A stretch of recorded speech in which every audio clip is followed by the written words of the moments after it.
laawol kisal ko laawol peewal e ɓantal. Naam, assalamu aleykum wa rahmatullahi wa barakatuhu. Musidɓe julɓe tedduɓe ka radio laawol kisal ɗo de hara min salmini on nokku kala ko wonirɗon e hoore leydi Allah subhanahu wa ta'ala nden haray no andirɗen noon jumare be haray en fottay ka radio meɗen ɗo de inviten sekuɓe min tedduɓe ɓe yewta en ko yowiti e diina meɗen kamɓe ɓeydita en ɗon haray no andirɗen noon hannde kadi leero on yoni haray hannde kadi ko sekuɓe min tedduɓe woni ko embutuɗen ka radio meɗen ɗo de haray ɓeɗo noon ɓe seeni nokke ka radio ga kono haray ɓe neeɓi seeɗa ustadi haray neeɓi seeɗa haray hannde kadi alhamdulillah ɓe artani en ɗo de haray en weltike en inniɓe ko saɗi ko tooli haray no andirɗen ɓe noon haray ko ustad Mouhamadou Allah Reyni Sow wontiranɓe en Bruxelles niini haray en weltanike ɓe fota ko na seeɗa haray ko ɓe maamu haray ko ɓe duɗike lukkeji buy kamɓe kadi haray nini ɓe duɗade kadi beltiki ɗo haray vraiment min inni on ko saɗi ko toɗi ustaji en haray yallah subhanahu wa taala on okko mbaraji feenagol ngol haray min watta micro on e sotoje moɗon inchallah. bismillah. أعوذ بالله السميع العليم من الشيطان الرجيم بسم الله الرحمن الرحيم إن الحمد لله نحمده ونستعينه ونستغفره ونعوذ بالله من شرور أنفسنا ومن سيئات أعمالنا إنه من يهده الله فلا مضل له ومن يضلل فلن تجد له وليا مرشدا وأشهد أن لا إله إلا الله وحده لا شريك له وأشهد أن محمدا عبده ورسوله يا أيها الذين آمنوا اتقوا الله حق تقاته ولا تموتن إلا وأنتم مسلمون يا أيها الناس اتقوا ربكم الذي خلقكم من نفس واحدة وخلق منها زوجها وبث منهما رجالا كثيرا ونساء واتقوا الله الذي تساءلون به والأرحام إن الله كان عليكم رقيبا يا أيها الذين آمنوا اتقوا الله وقولوا قولا سديدا يصلح لكم أعمالكم ويغفر لكم ذنوبكم ومن يطع الله ورسوله فقد فاز فوزا عظيما عباد الله فإن أصدق الحديث كتاب الله تعالى وخير الهدي هدي محمد صلى الله عليه وسلم وشر الأمور مهدفاتها فإن كل مهدفة بدعة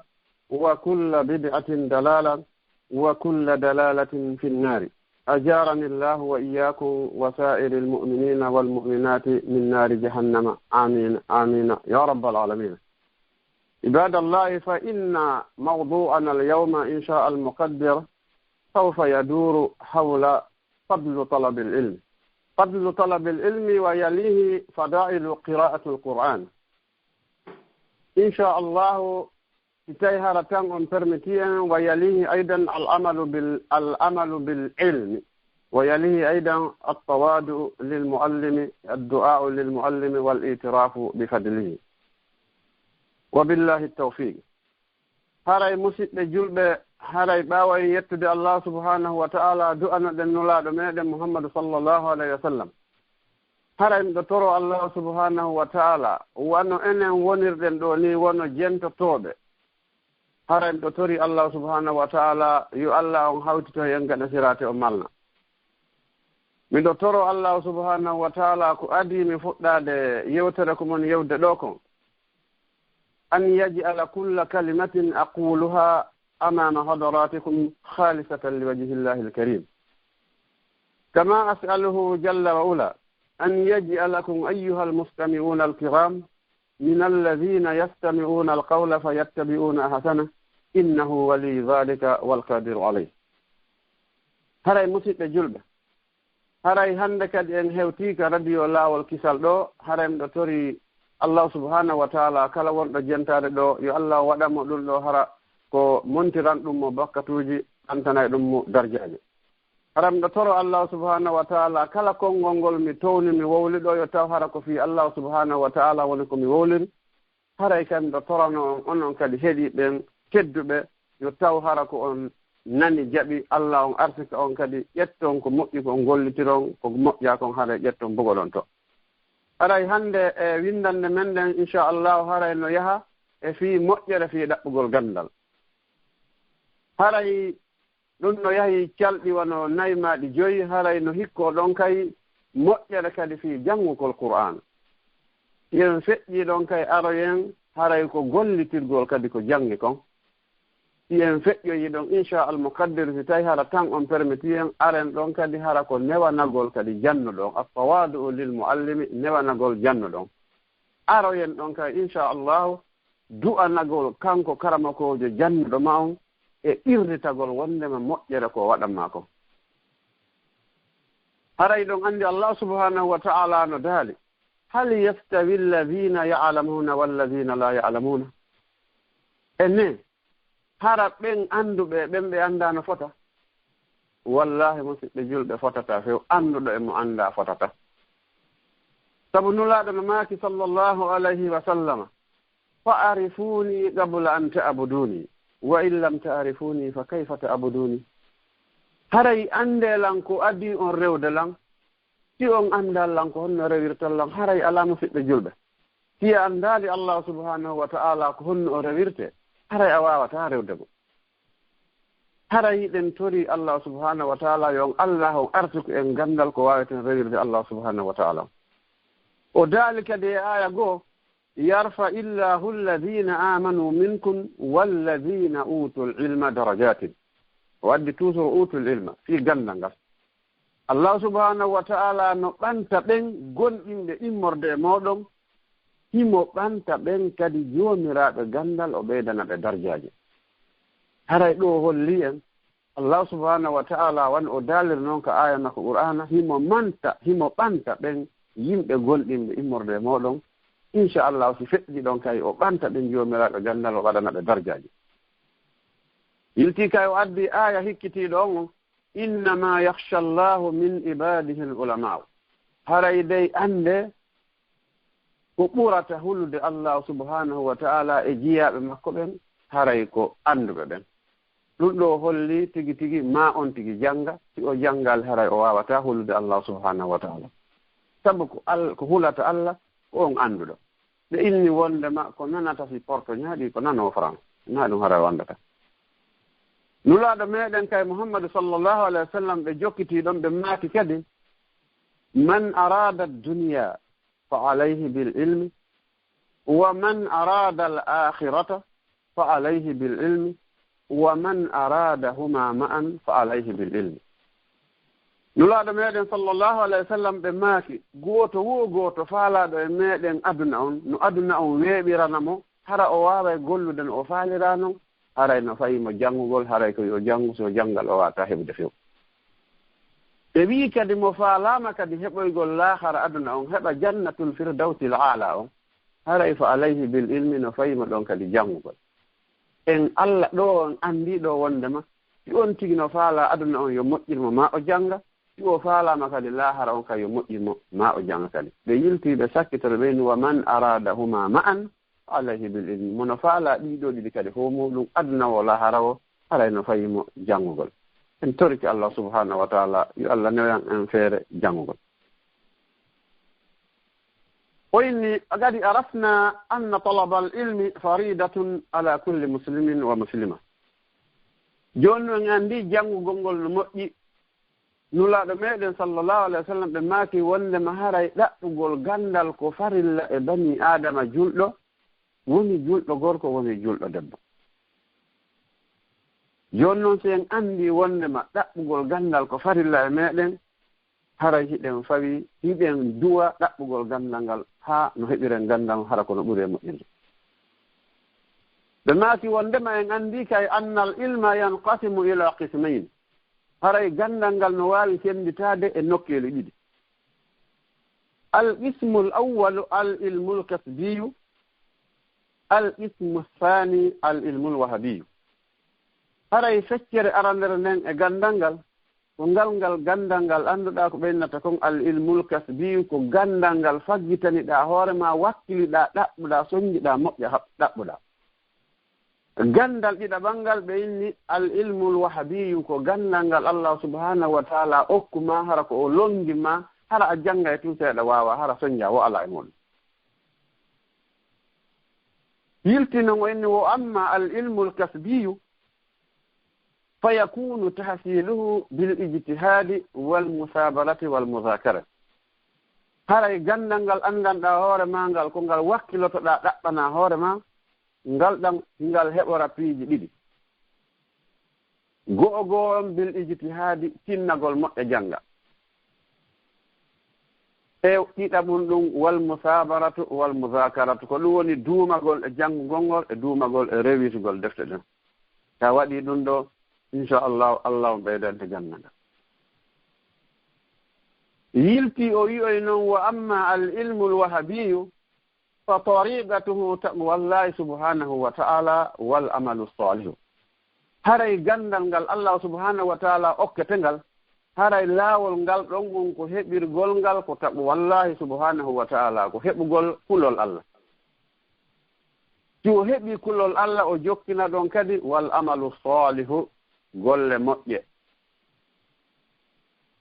sa heɓi gandal ngal a jokkinal ɗon golle moƴƴe haray nafa alaali ko jannguɗa ko sabu fi honɗum allah subhanahu wa ta'ala wa dalani en ka aya qur'an wa inni wattaqullaha wa yuallimukumullahu yani hule allah si on huli allah inchallahu allah on andinayo wattaqullaha wa yuallimukumullahu hule allah allah on andinayo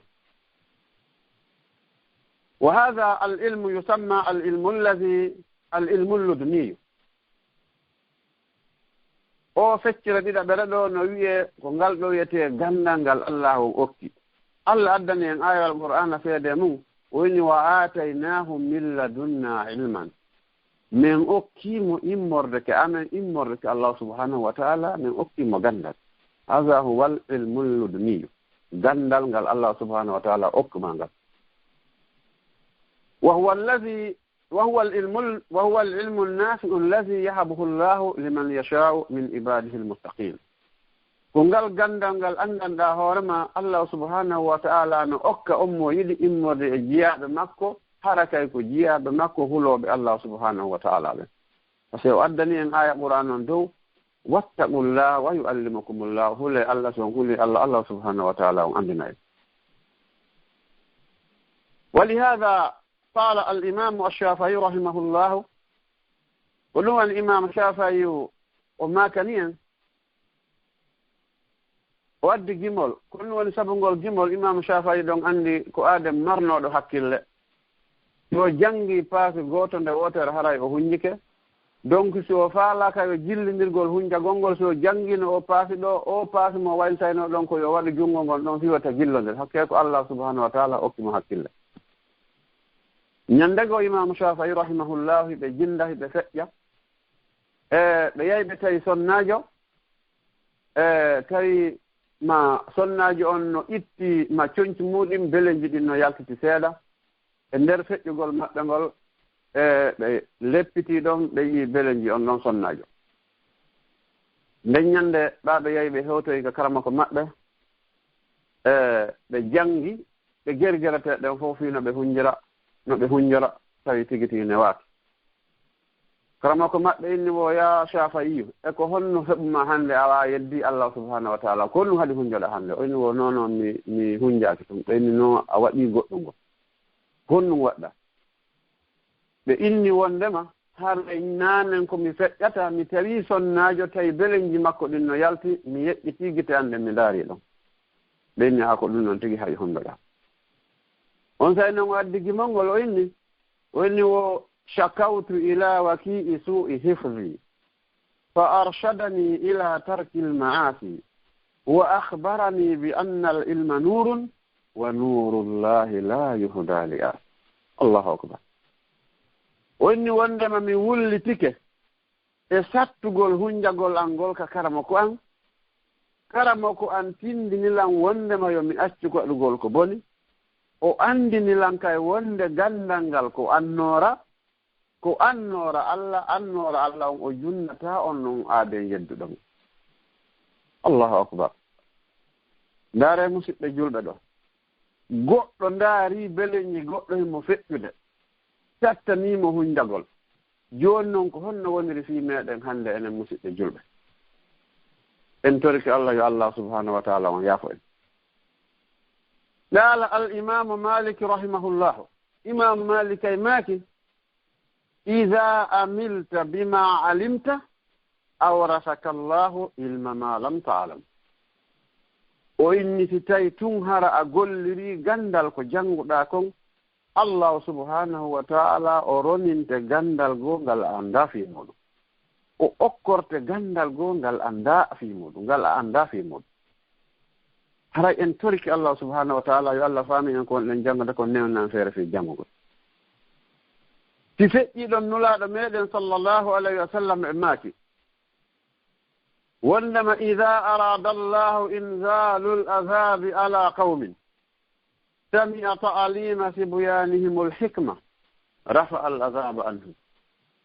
nulaaɗo sallllahu alih w sallam ɓe maaki wondema si allah subhanahu wa taala o faalama addande jama o lette on nani pay koy allah subhanahu wa taala on nani pay koy no jannga qur'ana e nder cuuɗi ɗin e nder duɗe ɗen allah subhanahu wa taala on ɓantane ɓe lette ɗen itta lette ɗen hara waddanaale ɓe leɗɗe ɗen hara waddanaale ɓe lette ɗen moodi ɗum ɗo holli alaa ko ɓuri moƴƴude e gandal sabu si goɗɗo janngaali haray o wonaa hay e hunde yirtinulaaɗo sallllahu alayhi wa sallam ɓe maaki la hasada illa fi isnayn haray ngañanaandi alaa e ko aduna ɗo si o naatiiji ɗiɗi wonni ara nun ɗum rajulun ataahu llahu maalan fa sallatahu ala halakatihi fi lhayr allah okkora aadem moƴƴo jawdi allah wurtamo e muñcugol ɗin jawdi ɗon fof hara koye fi moƴƴere an kadi so a yii ɗum ɗo ɗa waawi toraade allah mi torikima allah subhanahu wa taala okkoran jawdi sifa ko okkorɗaa o ɗo kon walla alan newnanaalan feere mi waɗa sifa ko o ɗo ni wadde kon ɗon haray a ñembiima ko ɗum woni haray a woni jalousie ma yiltiyoyni ɗiɗa ɓon rajulun ataahu llahu lhikmata fa huwa yaqdi biha wa yuallimuha nnas hara allah subhanahu wa taala okka on ɗon gandal hara himo ñaawiral ngal ganndal ɗon no allah subhanahu wa taala o yiɗiri noon hara himo anndina ɗum ɗon kadi yimɓe ɓen kadi wallahi allah newnani feere waɗugol ɗum ɗon haray allah o wallimo yon anndi e mawɗo goo e fewno jamanu bani israila en mawɗo on wuurno duuɓi 60 ɓay o maayi tawi huunde o waɗa si o naafihi mo janni paykun gootum fatiya ko ɗum ɗon woni sabu naatugol makko aljanna o golli golle moƴƴereeji ɗin fof muɗum mais kono tawi ko allah subhanahu wa taala on jaɓanimo golle moƴƴe ɗen ko on fatiha mo o janni kum paykun kum faami e nder duuɓi 60 golle ko golli ko fof ko ɗum ɗon allah subhanahu wa taala on jaɓanimo waɗi ɗum ɗon sabu naatugol mo aljanna moodi en toriki allah subhanahu wa taala yo allah on newnan en gollugol ko naɗata en aljanna newna en feere janngugol kadi ko wona noon kadi nulaaɗo meɗe sallam ɓe maaki man salaka tariqan yatlubu fihi lilma salaka allahu bihi tariqan min turuqi ljanna gooto wo gooto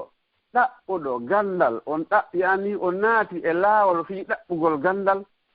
allahu subhanahu wa taala on udditanaymo laawol on newnanaymo laawol haa o hewtake aljanna haa o hewtake aljanna makko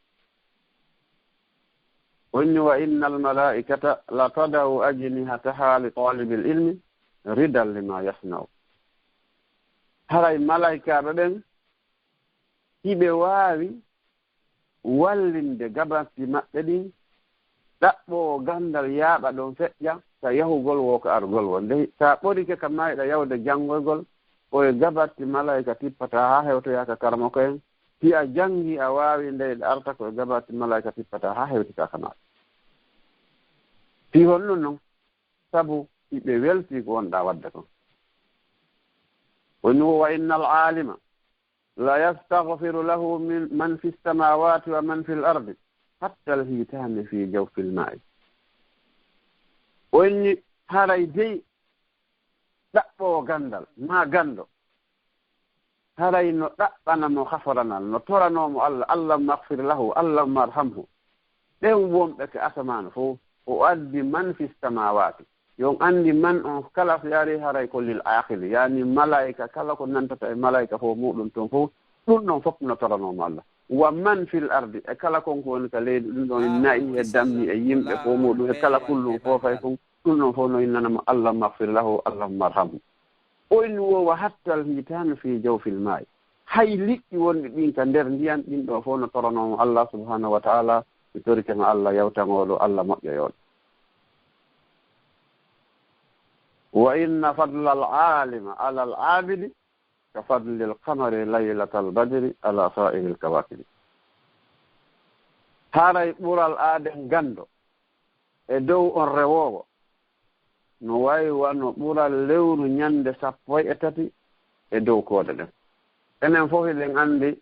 e lewru ñande 13 ñande 14 ma ñande 15 ko honno jalbiri ɗum ɗon wawata e ɓindirede e hoodere haray musidɓe julɓe hara en anndi gandal no weli yo Allah naynan en feere janngugol ɓe yawoy haa yeeso toon nulaaɗo meɗen sallllahu alayhi wa sallam ɓe maaki wa inna al ulama'a warasatu l anbiya wa inna al anbiya'a lam yuwarrisu dinaran wala dirhaman wa innama warrasu al ilma faman akhadahu akhada bihazzin wafirin wonnama dey haray annde dey ko karamokoɓe ɓen roni annabaaɓe ɓen o inni noon annabaaɓe ɓen kamɓe ɓe ronaali mbuuɗu ɓe ronaali kooriru hay wotoru anndu ko ɓe roni kamɓe ko gandal ɓeyni gooto wo gooto ƴettoɗo ngal gandal ɗon haray wondema ƴetti joddi huuɓundi hadise goo toon nulaaɗo maaki sallllahu alayhi wa sallam ɓe maaki afdalul halqi ba'da al anbiya'i afdalul halqi ba'da al anbiya'i ko hamalatul qur'an ko ɓuri moƴƴude e leydi ndin ɗo fuu e hoore leydi ndin ɗo fuu ɓaawo annabaaɓe ɓen ko hunjiɓe ɓen qur'an afdalul halqi ba'da al anbiya'i hamalatul qur'an ko ɓuri moƴƴude e aduna on fuu e ley laalagal leydi ndin fuu ɓaawo annabaaɓe ɓen so feƴƴi ko hunjiɓe ɓen qur'ana en torki Allah yo Allah noyinan en feere hunjagol qur'ana noyinana feere ɓiɓɓe men ɓen kay wona ɓe hunjiɓe qur'ana musidɓe julɓe haray telemma ka ɗaɓɓugol gandal hara hiɗen waawi hattude ɗo aren noon jooni wonɗum woni moƴƴere e fii janngugol qur'ana an abdullahi bne mas'udin radiallahu anhu qaala قال رسول الله صلى الله عليه وسلم من قرأ حرفا من كتاب الله تعالى فله حسنة والحسنة بأشر أمثالها بماكي وندما غوتو و غوتو جانغو حرف إمرد دفتر الله سبحانه وتعالى نهم ماري موƴƴi sappo ɗin moƴƴi sappo no waawi soweede kadi haa yeeso ton kay haa sappo haa noogay haa temeɗɗe haa guluuje machallah on Allah on yiɗiri o yiltii kadi o aroy ley toon ɓe maaki kamɓe nulaaɗon sallllahu alayhi wa sallam man qara'a alqur'ana wa amila bima fihi albasa allahu walidayhi tajan yawma alqiyamati daw'uhu ahsanu min daw'i shamsi fi buyuti dunya fama dhannuka ya akhi billadi amila bihadha alqur'an o hadise ɗo ko maadibun anas fillani emma wondema nulaaɗo sallllahu alayhi wa sallam ɓe maaki gooto wo gooto jannguɗo qur'ana o gollitiri ko woni kon e nder qur'ana on musidɓe julɓe wondema Allah subhanahu wa ta'ala ɓornoyay mawɓe makko ɓen hippoyay mawɓe makko ɓen ko ɗum woni nene makko e baaba makko e hippoyayɓe ɗon kufune ñande darngal hara jalbendi makko ndin no ɓuri jalbude nange allahu akbar jooni an ɓiɗɗo on a janngi sabu an ko jannguɗaa kon Allah subhanahu wa ta'ala on hippoyi mawɓe maɓen kufune ɓurɗo jalbude nange woni noon jooni noon si ɗum ɗo waɗi honɗum no miijiɗaa jooni noon si goɗɗo janngi haa o moƴƴini haa o waawi o gollitiri kay ko janngi kon wallahi haray Allah wallimo yo Allah walle haray ko noon woniri wallahi janngugol qur'ana no moƴƴi so a janngi qur'ana ɓernde ma nden hentoto so a janngi qur'ana haray probléme fof iway ka ɓernde ma وعن أبي هريرة رضي الله عنه عن النبي صلى الله عليه وسلم قال ما اجتمع قوم في بيت من بيوت الله تعالى يتلون كتاب الله ويتدارسونه بينهم إلا نزلت عليهم السكينة وخشيتهم الرحمة وحفتهم الملائكة وذكرهم الله في من عنده. أبي هريرة رضي الله عنه بما كان حديث وندما hawti taali yimɓe mooɓaaki yimɓe jooɗaaki yimɓe e suudu e cuuɗi Allah ɗi hara hiɓe jannga deftere Allah nden ko ɗum hara hiɓe jannga Qur'ana hiɓe jannindira nde hakkunde maɓɓe ton ɓe waɗaali ɗum ɗo sina Allah subhanahu wa ta'ala on jippini e maɓɓe ko wiyetee kon deeƴere yalla waɗi ɓernde ma nden deeƴere haray Allah on wallima haray ala hunde ko ɗaɓata hannde kay yalla waɗi ka ɓeygure ma deeƴere haray hunde ala ko ɗaɓata hannde kay yo ngannduno Allah sallallahu alaihi wa sallam no maaki wondema ad-dunya mata'un wa khayru mata'i ad-dunya al-mar'atu salihah haray aduna on ko dakamme kono ko ɓuri moƴƴude dakammeji ɗin fof ko heɓugol sonnaaje moƴƴo en toriki Allah subhanahu wa ta'ala yo Allah waɗa sonnaaɓe men ɓen ɓuri e moƴƴude e sonnaaɓe joni ndaareɗo noon hawtiten janngen Qur'ana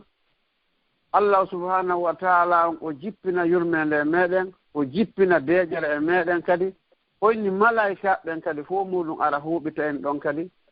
Allah subhanahu wa ta'ala on kay o jantano malaika ɓen kadi fii meɗen onna ndaar ɓe jiyaɓe an ɗo ɓe nani fi aljanna ɓe yaale ɓe nani fi yite ɓe yaale kono inchallahu hiɓe jooɗi hiɓe janngude Allah subhanahu wa ta'ala ko ɗoni mantoranaɓe enen Allah yo ndaare jiyaɓe an ɗo ɓeeɗo ɓe nani aljanna ɓe yaale ɓe nani fi yite ɓe yaale ɓe nani fiiji ɗi fof ɓe yaale kono ɓeeɗo ɓe jokki ko Allah subhanahu wa ta'ala on wiɓe kon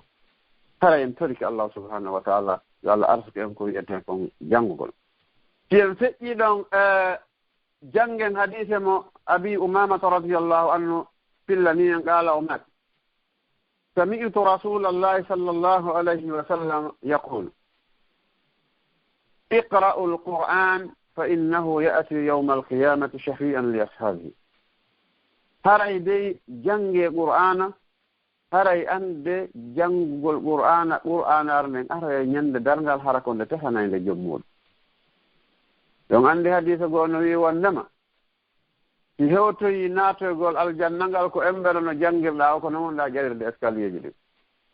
donc siɗa jangi ha tabara siɗa jangi ha yasin siɗa jangi ha ɗo kono jangirɗa o ko noon ko ɓeynata wonnema ƴaw kono jangirɗa noon ko noon ƴeŋirta ha mema yado to en torki Allah subhanahu wa ta'ala yo Allah noyinan en janngol Qur'ana noyinan en kay hunjagolde kadi wonnema si a jangi Qur'ana haray Qur'ana ara nden aroya ñande dargal nde wonande tefanowo nde tefane nde walla ha naata aljanna ɓe feƴƴoy toon yeeso toon kay nulaaɗo sallallahu alih w sallam ɓe maaki khayrukum man ta'allama al-qur'ana wa 'allama ko ɓuri moƴƴude e moɗon fof ko on jannguɗo qur'ana yiltii kadi o jannida khayrukum man ta'allama al-qur'ana wa 'allama ko ɓuri moƴƴude e moɗon fof muɗum ko on jannguɗo qur'ana o janngande haa lanna yiltoo kadi o jannande yimɓe ɓen kadi en torki Allah subhanahu wa ta'ala yo Allah noynaan en feere janngol e jannol yen feƴƴi yeeso toon kay nulaaɗo no maaki sallallahu alayhi wa sallam hadise mo nene aissata radiallahu anha filli qalat ɓe maaki qala rasulullahi sallallahu alayhi wa sallam alladi yaqra'u alqur'ana wa huwa mahirun bihi ma'a as-safarati al-kirami al-barara والذي يقرأ القرآن ويتطأطأ فيه وهو عليه شاق له أجران نلاد صلى الله عليه وسلم بماكي wondema on janngowo qur'ana hara himo waawi janngude wa huwa mahirun bi mo waawi janngude tajwidi on no Allah no woniri pooɗa ko pooɗete ma sattina ko sattinte fof mo waawi ɓey oɗon o wondoyay ko wiyete kon astafaratul kiramil barara ko ɗum woni ko ɓen tedduɓe ɗiggamɓe Allah subhanahu wa ta'ala ko kanko ɓe ɗo wondoyte yiltoy noon ɓe wi ley ton on mo anndanɗa hoore ma no jannga qur'ana wa yatata'ata'u fihi ko ɗum woni himo ettenno fi makko wa huwa alayhi shaqun hara ɗum ɗon no sattanimo karan woni wawrde on ɗon on no woodanimo ajrani barjaji ɗiɗi kono noon ɗin barjaji ɗiɗi o wonnoyay astafaratul kiramil barara o wonnoya ɓe moƴƴuɓe ten ɗiggamɓe Allah subhanahu wa ta'ala Allah on kadi wattanamo ɗon kadi baraji goo e joddi goo kadi ko noon hara o heeɓi joddiji ɗiɗi allahumma ij'alna ma'ahum ya rabbal alamin musidɓe julɓe yo Allah noyinan en feere janngol Qur'an وعن عبد الله بن عمرو بن العاص رضي الله عنهما عن النبي صلى الله عليه وسلم قال وإن قال رسول الله صلى الله عليه وسلم إن الذي ليس في جوفه شيء من القرآن كالبيت الغارب وإنما دي هريين أنلو وإنما أنلن لاهورما ومرا هالفير هاي ووتر كريد مكو كبرن مكو نا فاتيا نا هون فايد أمرا هراي أنلو أنلو مويوان سودو يربون يسودو يربي أهو ديرتا أعوتا جابر أعوتا كب أصورتا هون نفتا والله هراي جسالي إن ترك الله سبحانه وتعالى يالله دم إن وهوتا كفالن kono noon ɗi piiji ɗo fof noon no yowndiri kadi noon e annuyo so a nanii janngol ko a jannga hay ko annuyo no yowndiri annuyo fii hon ɗum noon sabu nulaaɗo maaki sallllahu alayhi wa sallam innama al amalu binniyati wa innama likulli imri'in ma nawa haray anndude gollel ɗin fof ko annuyo on tigi yoɓirtee haray neɗɗo kala no woodanma ko annuye ko eɗen anndi hadise on alaa nadde fii ɗum kon woni sabu ha o hadisi nulaaɗo sallallah sallam wolnooma fi goɗɗo jokkunooɗo sonnaajo e makka no seeni madina tawi wonaa firgo ari ko fii jombugol sonnaajo ko ɗum woni yimoowo on inni o inni wo wal baytu la yubna illa bi amidatin wala imada ida lam tubna arkanu haray anndede suudu ndu waawataama heede sinaa hara hindu wondi e tugaale hindu wondi e piliyeeje ɓe inni noon tugaa piliyeeje alaa tugaale waawataa heɓaade sinaa hara kadi coɓɓuli no woodi ko si coɓɓuli ɗin waɗaama on say noon waɗen piliye waɗen ma tugaale ɗen woni wo ida anta lam tasra wa absarta haasidan ene si woni haa ndungi woni haa setti si tawi hara woni a remaali hara dabbunde aroyay ɗon so a wawata sowde onni noon sa waɗi ɗum ɗo nadimta ala tafriti fi zamani l basar sa waɗi ɗum ɗo haray annin so yayi ko weltindinoɗa kon fewndo sankugol ngol sa jooɗike habbike ha settongol lanni a wawa lisankoyde hon tanɗinaki a wawa yay ma soñoyde ka dabbune marsata hare ko ɗum oyni wa ya taliba al ilmi ana wa anta wa cheikhu lislami walbukhari wa bnu hajar walulamau nashtariku fi qawli llahi taala wallahu akhrajakum min butuni ummahatikum la ta'lamuna shay'an wa ja'ala lakum as-sam'a wal absara wal afidata la'allakum tashkurun anni ko anyo ɗaɓɓowo gandal haray annude min e an e cheikhul islam ibnu taymiya e cheikhul bukhariyu e ibnu hajar e karama ko on fof muɗum hiɗen hawtitingol konngol ngol allahu subhanahu wa taala on wi'i en wallahu akhrajakum ko allah woni ko yaltini on min butuni ummahatikum ka deedi nenera e mon ɓen fewde o yaltini on o waɗi on ɗum ɗon ko la ta'lamuna shay'an on annda hay e hunde kadi on wawa hay e hunde wa ja'ala lakum mustamma o waɗani on noon nande e noppi walla absara e gite walla afidata e ɗewde fii holno waɗan ɗum ɗo fof la'allakum tashkuruna jo allah on yette ko ɗum woni gandal wona donndi baaba hay gooto goɗɗo no waawi ɗaɓɓude ɗo duuɓi 50 hara o heɓaali kono so a janngi duuɓi 50 wallahi tawa hara e heɓii boy minnata heɓii fof kono hara e heɓii boy ko ɗum waɗi si allah subhanahu wa taala on inni wondema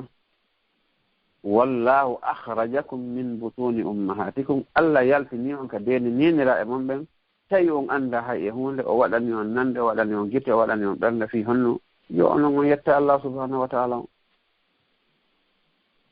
idan si en faamiri noon haray fala tahqiranna nafsaka wa alayka bilmujahadati haray si woniri noon ko yo on tigi ɓeydu wakkilaade o ɓeydatinnaade inchallah o waawa janngude sabu ko fii hon noon noon rahima allahu albukhariyu hina su'ila imam bukhari o landana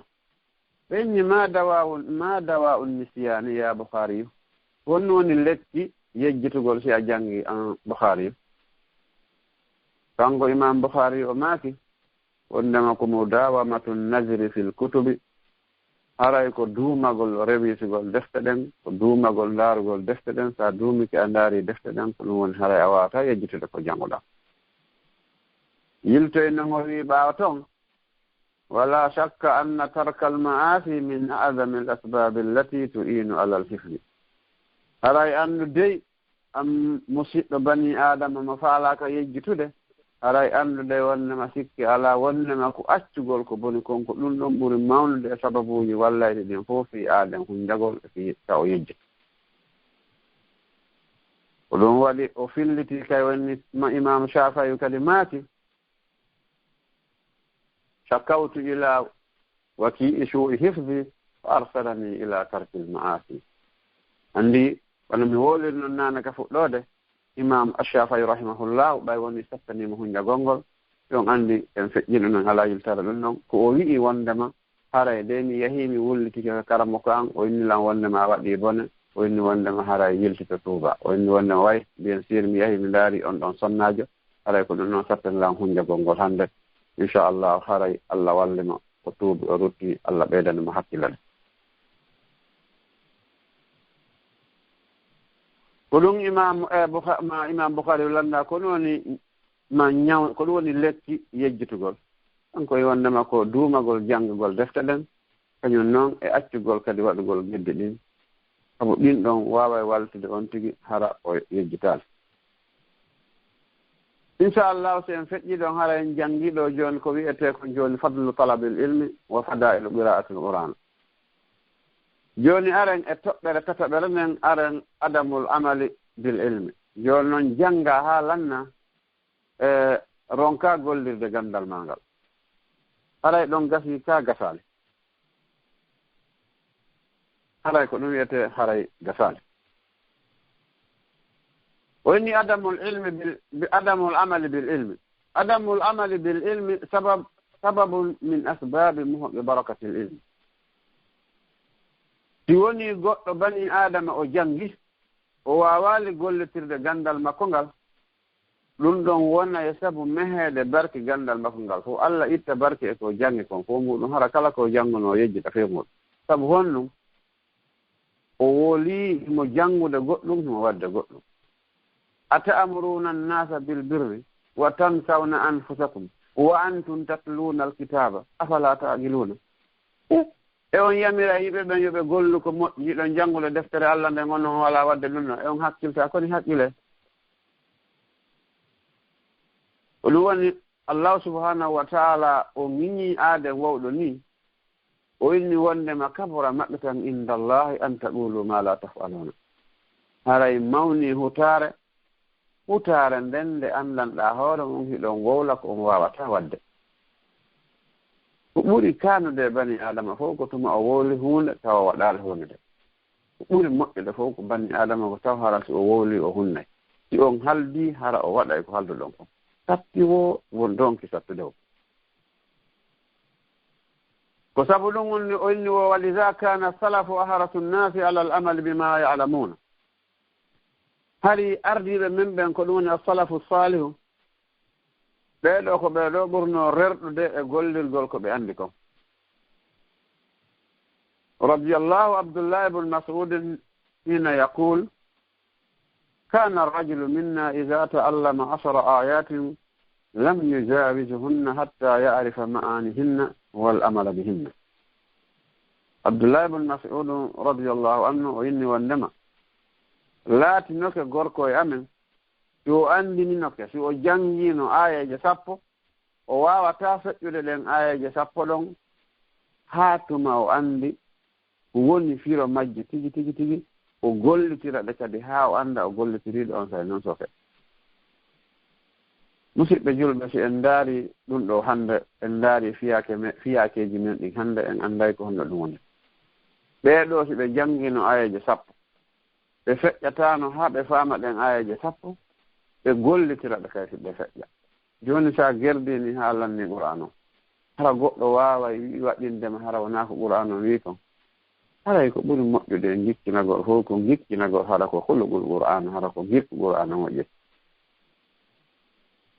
en torki Allah subhanahu wa ta'ala yo Allah naynan en gikkinagol hara ko gikku qur'an o ونوني إمام علي رضي الله عنه كان كي وماكي ونو يهتف العلم بالعمل فإن أجابه وإلا ودعه وارتحل لا والكسل ولا إمام علي ماكي وندما هاراي غندانغال دينغال نودي غولدن تاي هارا غولدن نوتيك الحمد لله رب العالمين تاي هارا نوتاكي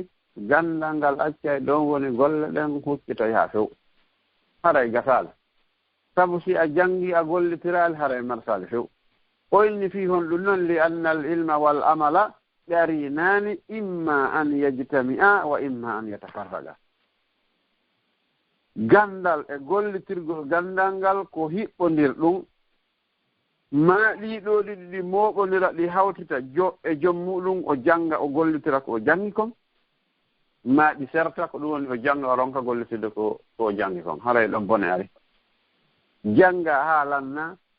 wowlana yimɓe ɓen ɗum ɗo hara wona ɗum ɗo wadde hara ko ɗum ɗa wonɗa wadde wonni si won fa innahu hujjatun ala sahibihi musidɓe julɓe itta hara gandal no toon ala gollitirde ɗum ɗon wono yahi hujja hoore maɗa yo Allah noon dandu en ko wiyete ko ganda wonde hujja e hoore on tigi en toriki Allah kala ko jannguɗen e ko yowndiri e diina l'islam yo ɗum ɗon wonan en hujja fi meɗen ko naatiroyen aljanna kono o inni wondema ida kana hada ilmun bila amalin fa innahu hujjatun ala sahibihi si tawi tun gandal no toon gollitilgol ngol ala haray ɗum ɗon woni hujja e dow joom muɗum wal iyadu billahi ko ɗum o aroy toon ha o inni wondema wa iyaka min attaswif fa inna attaswifa kama yaqulu ba'du salafi min junudi iblis والتسويف والأمان وصفها ابن القيم رحمه الله تعالى بقول إن المنى رأس أموال المفاليس وإني ودي هارا مرنتنيما كويتكم والتسويف سوف نقص هون كاري ولا نقص من هبي نقص وكويتكم نقص ودون كو أندن داور من كلوني كوني لإبليس wiwgol no gasa ɗum ko yelagol yelareji ɗi andanɗa hoore muɗum ɗi anda fi muɗum ha yahoy toon ibnul qayyim rahimahullah o wi wondema wo ko yelagol ko innete ko yela ko ɗum ɗo woni ra'su amwalil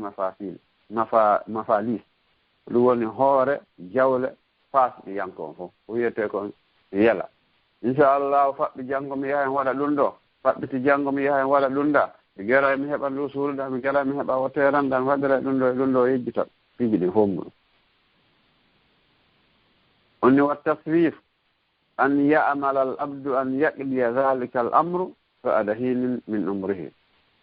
ko wiyete petteter mano gasa ko nde yeloto jiyaɗo nde o waɗata golle ɓaawo saa'i hon mi waɗa e ɗum ɗa faɓɓi janngo mi waɗoyay ɗum ɗo mi wattoyay ɗum ɗo e nder gurna makko ɗam ولم يعرف ذلك المسكين أن الأجل قد يباحته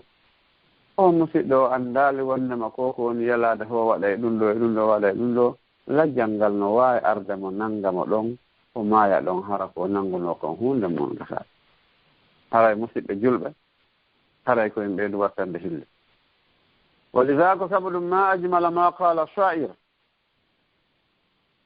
o inni wala tarja amala al yawmi ila al khadi la'alla khadan ya'ti wa anta faqir haray dey musidɗo julɗo haray dey ta mennu golleteɗe ɗen hande ha janngo dey wono gasa janngo haray anko alaɗo few la tarja amal al yawmi ila al khadi la'alla khadan ya'ti wa anta faqir haray ta ta mennu golleteɗe ɗen hande innako ha janngo no gasa hara janngo alaɗo alil hasan al basri imam hasan al basri o sifani وإني إياك والتسويف فإنك بيومك ولست بخدك فإن يكن خدا لك فكن في خد كما كنت في اليوم الحسن البصري وإني وإنما هرأي مرنت نيمة مهدينا كويتكم التسويف سوف موالا بإني أندتم هندي أنهي لك نيال ما دي علاك جانغ ما دي تاوي دي أولا يقول من جانغ دي كلا كو أندو دا ولا هندي وقت دي هندي دي ta acci ha janngo haray laari keno gasa fa innaka bi yawmika wa lasta bi khadika hande de hiɗaka ñallal maɗo ara de janngo nani o in noon woosi laatani kema janngo wa in yakun khadan laka si tawi har Allah wallima janngo tawima fa kun fi khadin kama kunta fil yawm wonu hanki wano wonirnoɗa noon hande kadi haray Allah wallino wa in lam yakun laka khadun lam tandam ala ma farratta fil yawm si tawi hara inchallah Allah newna naalima Allah juutinalma gurdam men ha janngo anin soyta ko weltinonɗa kon han haray waɗi golle maɗa la tarja amal al yawmi ila al khadi la alla khadan ya'ti wa anta faqidun wota nennude golle teɗe ɗen hande ha janngo sabu no gasa janngo hara araɗo par ce que wonki ko Allah subhanahu wa ta'ala o jeeyi o ƴettita tuma o faalawa haray golle kala ɗe gollata haray gollirɗe wondema si a maaya e janngo haray ko ɗum ɗon ɓuri moƴƴude en toriki Allah subhanahu wa ta'ala yo Allah noyinan en gollugol hara ko golle ɗe Allah subhanahu wa ta'ala o jiɗi joni arten e toɓɓere nayaɓere nden attawadu lil muallim newanagol kanko karmakojo jannuɗo ma en janngiɗo ko honɗum woni moƴƴere fi ɗaɓɓugol gandal en sifike ɗo ko honɗum woni moƴƴere fi janngugol qur'ana en sifike toɓɓere tataɓere nden ko honɗum woni janngugol ha jannga ronka gollirde janngugol ngol golle ɗen joni aren noon joni ko newanagol karmakojo on kamɓe karmakoɓe ɓe maaki wo qadiman qalu da al ilmu bayna kibriya'in wa haya'in فالكبرياء والغرور يمنعان صاحبهما عن السؤال والاستفادة وإن وهاراي أنده دي نبي ناهنده النبي جمانو ko anndanɗa hoore ma majjirino ganndangal hakkunde aade mawnintiniɗo e hakkunde e hersowo neeɓi ko ganndal majjiri ɗeɗo ɗiɗo hakkunde mawnintiniɗo e hersowo onni wo mawnintinaare kañum e hodo ɗiɗo ɗiɗi no haɗa joom muɗum ko ɗum woni aɗa hiɗi haɗa joom majji e lanndagol e nafitorgol karamakojo on ko janko oɗa mawnintino innami lanndotako oɗa hersa innami lanndotako ni so on ti ma hersiri ko faala o ala yeɓamo a mawnintiniki a faalaka ma andude wondema hiɗa jaasi a wata hunde a yata ɓattoɗa kum pay kum ɗa kon tinnine ma a hersi a yiɗa wolgol a hunde ha sakko ɓe jala ɗum andu hara e kerdi woni ko wona noon kadi kersa hersugol kadi yamna'uhu ɗum ɗon kayno haɗa on tigo heɓa gandal ngal ɓeyi kono noon fal awwalu man an min izhari jahalihi haray ko wiyete kon wondema noon kibriya ɗum ɗon ko feññingol majjere makko nden ko ɗum woni ko haɗugol feññingol majjere makko nden o yaha o tawa yakarama ko jon iyo o jannimo mawnitino ko ɗum woni o newanaki karama ko jon onni ɗiɗaɓo on hasalan wa khawfan wa kilahuma min afati l ilmi ko hulugol kañum e hersugol ɗiɗo noon fof muɗum sa huli a hersi a mawnintinike ɗiɗo fof ko ɗiɗo woni nawnare gandal hara e haɓata few sabu li anna al kibriyaa asaddu wa adamu sabu ko mawnintinare nden ɓuri sattude ko nden ɗon ɓuri mawnude fof e angal yahugol ɗaɓɓugol ngo gandal sabu ɗon hara no ɗon bonere needi a bonineedi وإذا كان المعلم مطالبا بالتواضع فالمتعلم أولى أن يطلب منه ذلك itay hara woni hara joni ko karamakojo on no ɗaɓɓira yankinagol newagol ɗaata newo janna hara kono moƴƴira sonkari jannira fi Allah hara so tawi mo ɗaɓɓira ɗum ɗon haray annden tun ka janngowo on kanko janngowo on ko on ɗon ɓuri moƴƴude ɗaɓɓireede e waɗugol newaare e waɗugol pijine fof wa ida kana almuallimu mutalaban bittawadu'i si tawi hara kanko karamakojo on o ɗaɓɓirama newagol e jippitagol haray fal mutaallimu awla haray ko janngowo on ɓuri handude ɗaɓɓireede newagol e jippitagol onni noon wa ida kana ahyanan yatasadafu أن يكون المعلم أسخر من المتعلم wonu ara e sa'i goo fotta hawrondira tawata hara janngowo on afwan jannowo on no fande ɓuri janngowo on hara janngowo on jannowo on no fande ɓuri janngowo on aw aqalla man taban ma haray mo ɓuri fanɗude dambe hara sera de oɗa no janngi oɗa janngay mo ari janngol mais kono on ko marɗo dambe ko ɓiɗɗo kaari en e kaari en ma hara on faami komi faala wolde ko wo si ardi wona noon haray kon ɗum ɗo waɗede fa inna hada la yaskutu hada al matlabu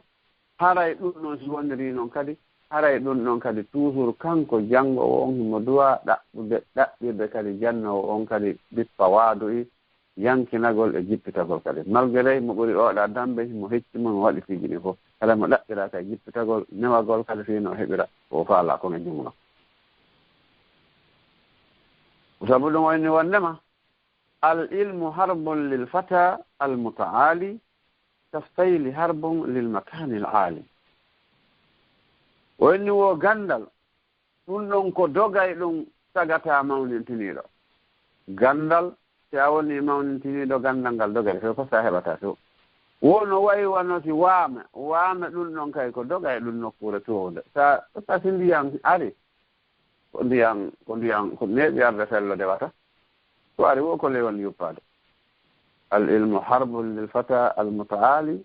kastayli harbun lil makani al aali voilà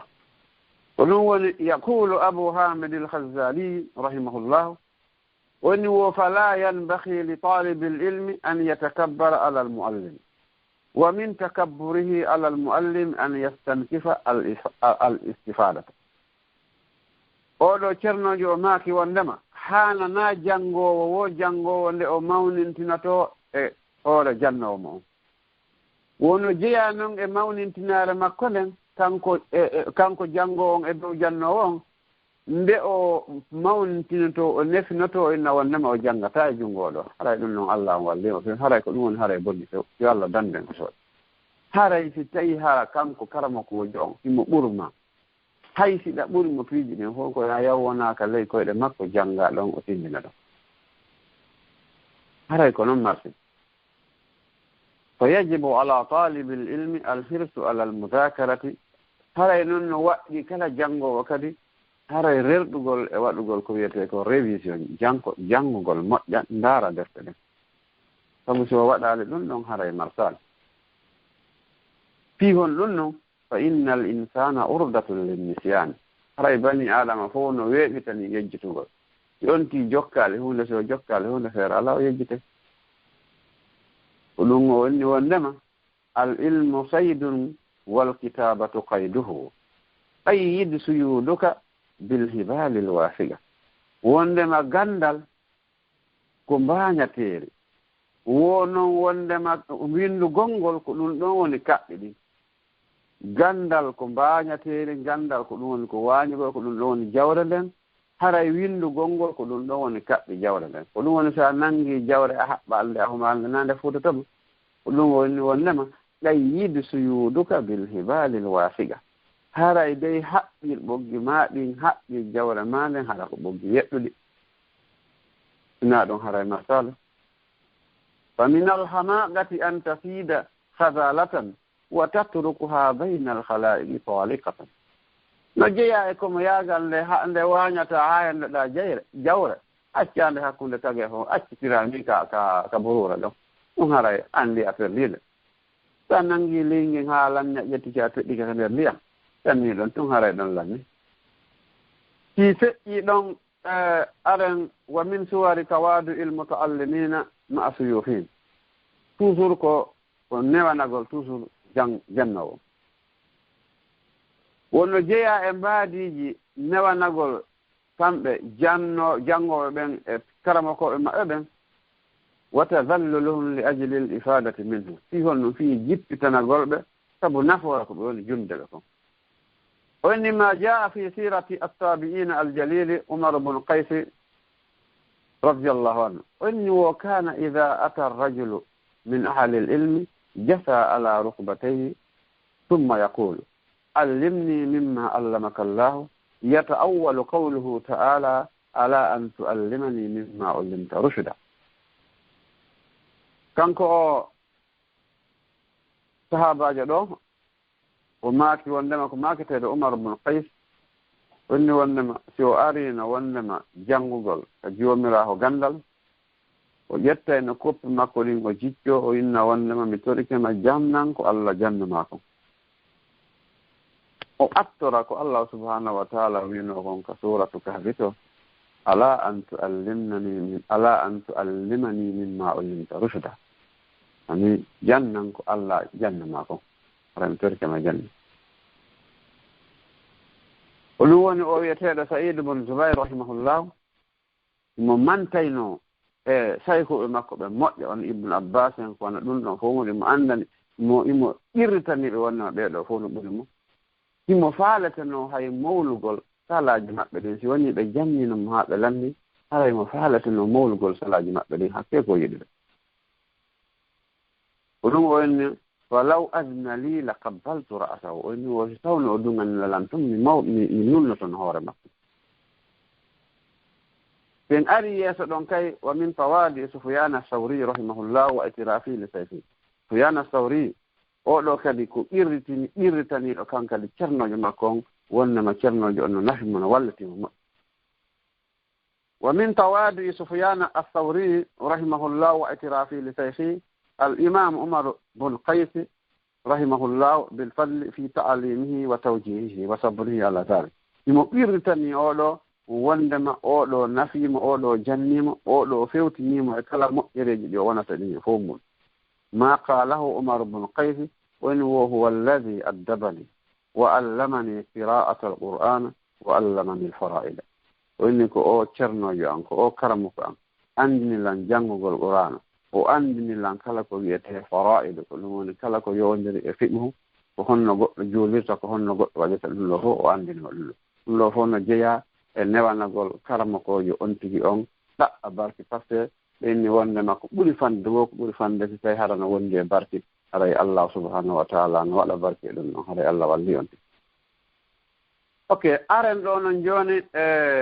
ka dernier fiika gandal الدعاء للمعلم والاعتراف بفضله يونو ان اريدو ان جانغي موجره غاندال en jangi moƴƴere ko woni kon e janngol qur'ana en jangi janngol haa jannga kadi ronka gollitirde gandal en jangi kadi newanagol karama ko jon joni noon hiɗen arda ɗo addu'a lil muallimi wal itirafu bi fadli joni noon ko du'anagol karama ko jon ɓirdito wonnama wallahi karama ko jon no ɓurma o wallima kadi وإن ينبغي للمتعلم أن يعترف بفضل مؤلمه عليه نهانا كانكو جانغو أون ندئو إرتوتو مؤجر جانو أون إدوما وأن يقر بأن العلم الذي أفاده إنما كان من جهة مؤلمه هذا ديو أنلو وند منغال غاندانغال أو هبي غال أو وني ود لو فوق إمر جانو دمو فمن حقه عليه أن يدعو له كما جاء عن ابن عمر رضي الله عنه هذا إنه جاء حق مكة بأدعو أن تكرمك مكة ونؤرد نون ابن عمر رضي الله عنه قال رسول الله صلى الله عليه وسلم من أتى إليكم معروفا ومن صنع لكم معروفا قوتو ودان مؤجر إني فكافئوه هذا يكون يؤبهم وإن لم تجدوا ما تكافئونه جون هبالك يؤبمه هراي فدعوا له حتى يعلم أنكم قد كافأتموه هراي ترى نيمو الله ها كم كتيو أنده تيجي والله أن يؤبيه تيجو وأنيما مؤجر هراي دو أنمو ها جيرو ها وأنا مؤجر كوالكم ما بوري مودو يا هبال فير مودو دو أنمو ها وأنا والله wallahi du anni kama awalli ama agolli golle maɗen ha ogal tan ɗum ɗon nulaɗo Muhammad sallallahu alaihi wasallam naɓe si goɗɗo waɗanima moƴƴere haray an kadi fa kaafi ko ɗum woni waɗannema kado si a heɓali noon ko waɗirannama kado haray fadu lahu hatta ya'lama annakum qad kafa'tumu ha o anda wonnama on yoɓimo ok no jeeya kadi e teddingol karama kojo on kadi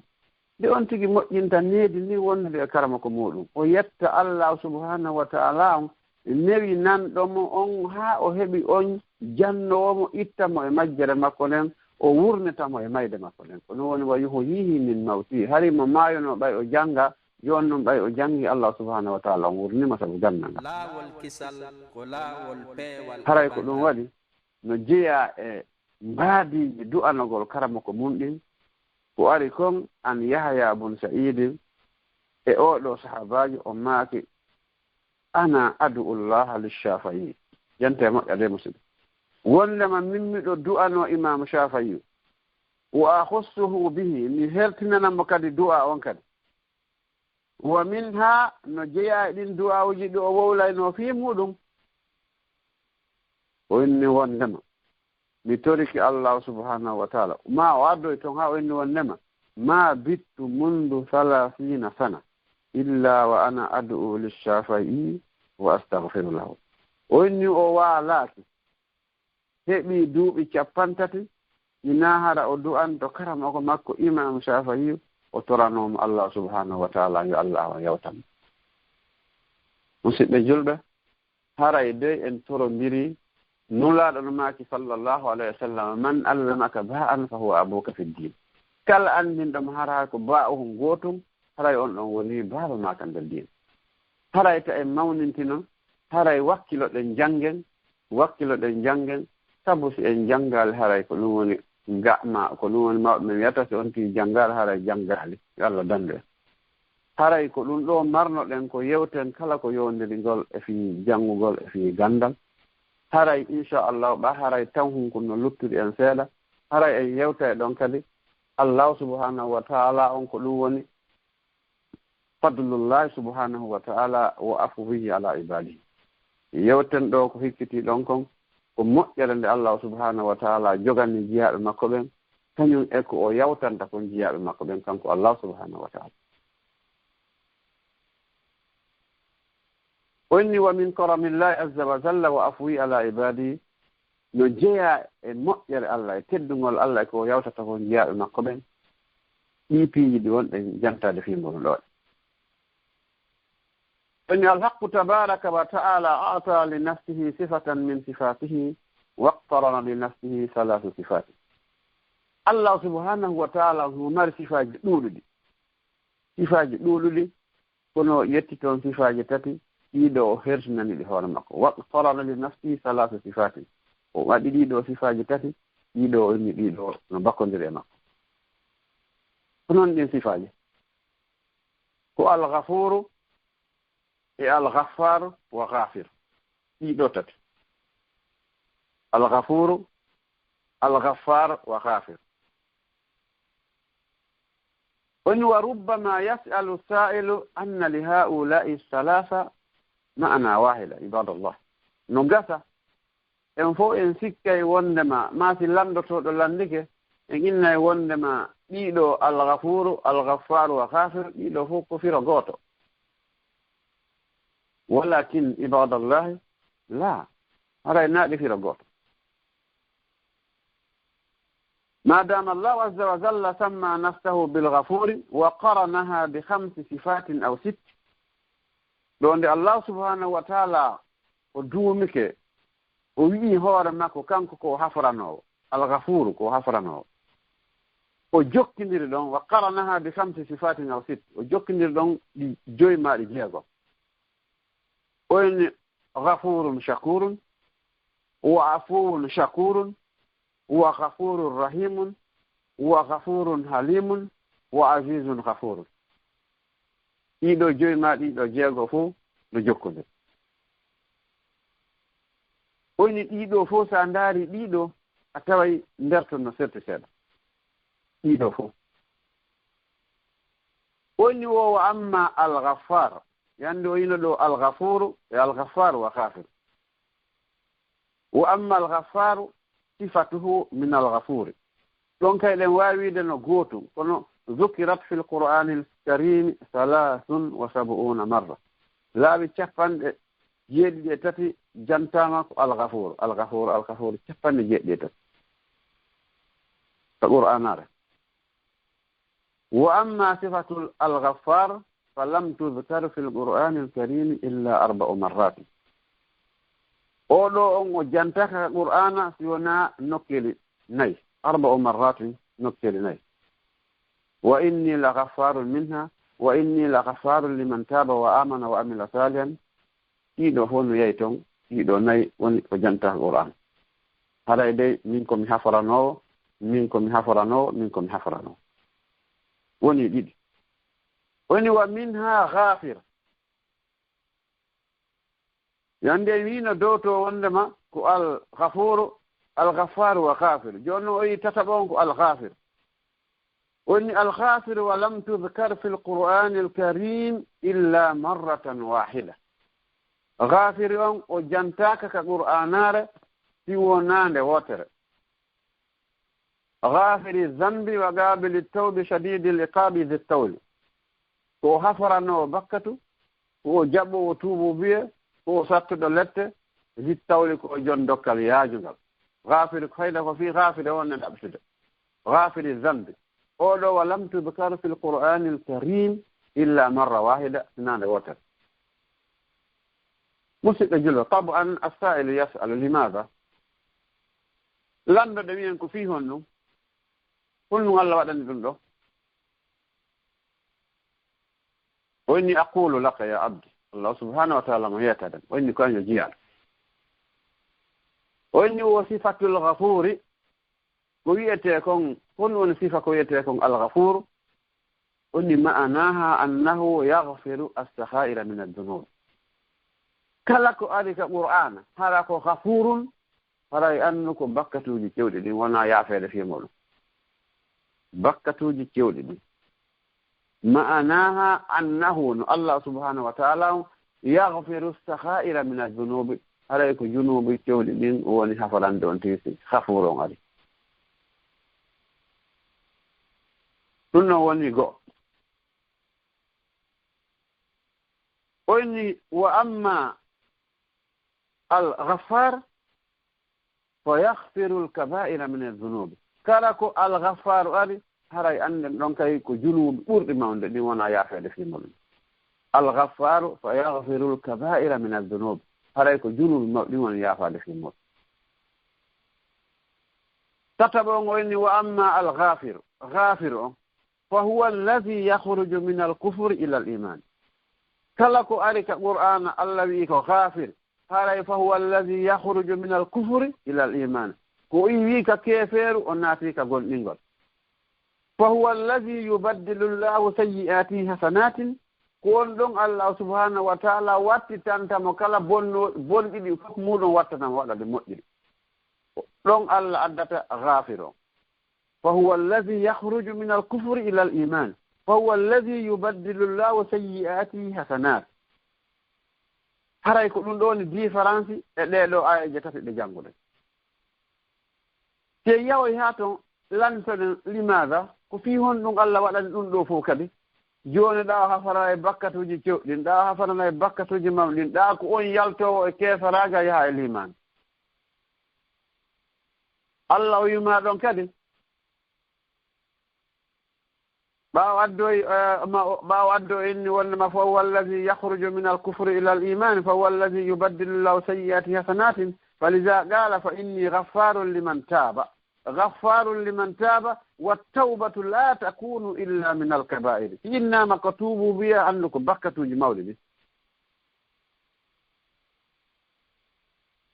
yen yahiri ton haanu landoɗen noon limaga jaa bi hadhihi salasati sifati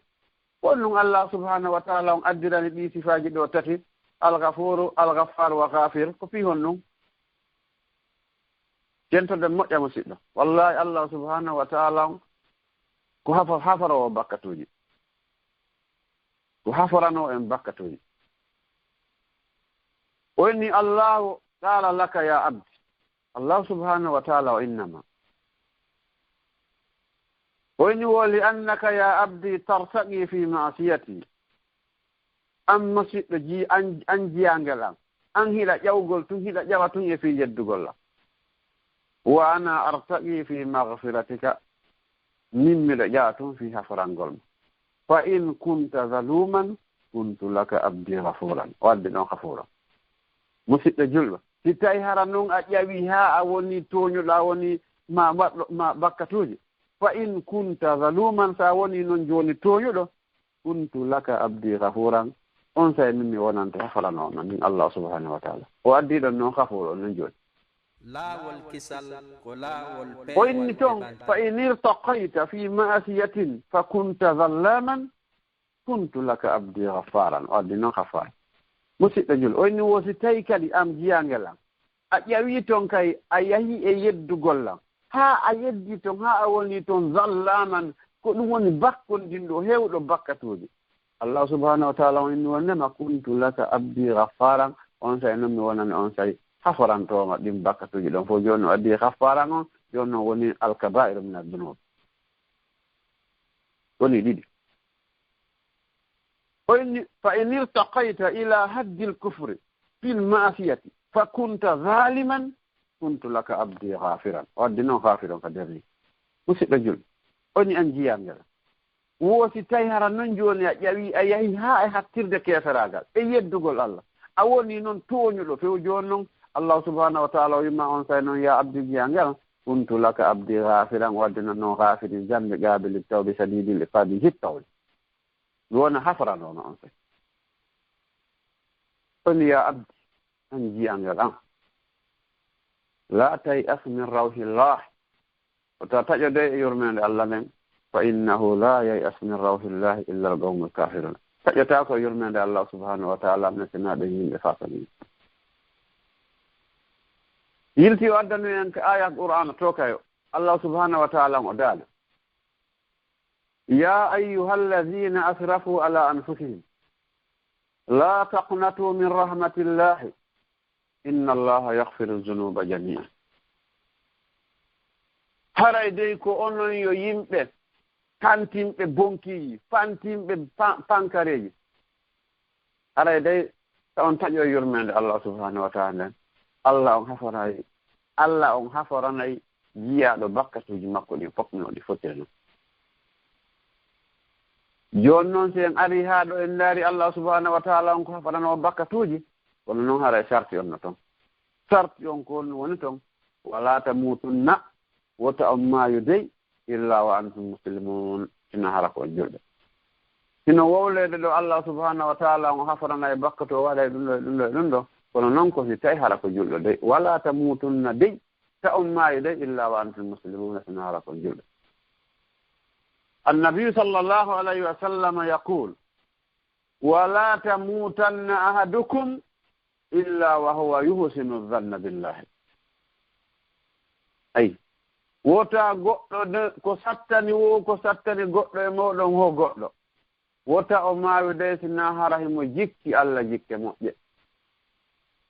wala tamutunna illa wa antum tuhsinuna dhanna billahi wota on maawi de sina hara ɗon jikki allah jikke moƴƴe ko ɗum woni bani adama ko yo wonu hakkunde piiji ɗiɗi bayna al khawfi wa rajai hakkunde hulugol espèce allah lettoytama e tanɗinagol allah subhanahu wa taala on naada e marjan